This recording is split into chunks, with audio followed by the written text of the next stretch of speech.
When a man who dominates by prayer is praying, one of the things that he catches from the realm is the voice of Yahweh. The reason is because dominion hinges on the voice of God. The walls were created by the word of God. So when that man is praying, he's seeking the proceeding word of God. He wants to pick what the Father is saying, so he can be there for 3 days. His goal is not to come back and make a doctrine of 3 days non-stop prayer. His goal is to wait until God speaks. So while he's praying, if God have not spoken, he may be there for 14 days, because the prayer will not stop until God speaks. Now, the reason we teach people to tarry for long in prayer is not to brag about it. It's so that they can develop stamina in order not to stop before God speaks. Because if they stop before God speaks, they wasted their time.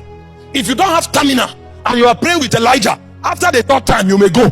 I'm saying this now because there are those who will hear and say, we said it, all this long prayer, 10 hours, 12 hours, 14 hours, we know it's flesh. That's not what we are saying.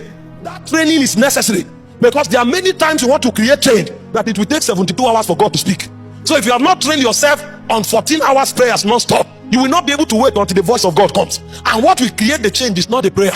What will create the change is the feedback that comes from heaven.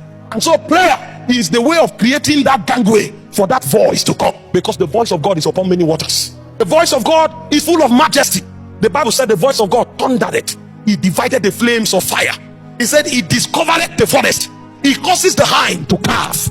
Even creation itself is sustained by the voice of God. And so when a man wants to create dominion without every contradiction, he will lock himself away and pray until God speaks. This is what Elijah knew.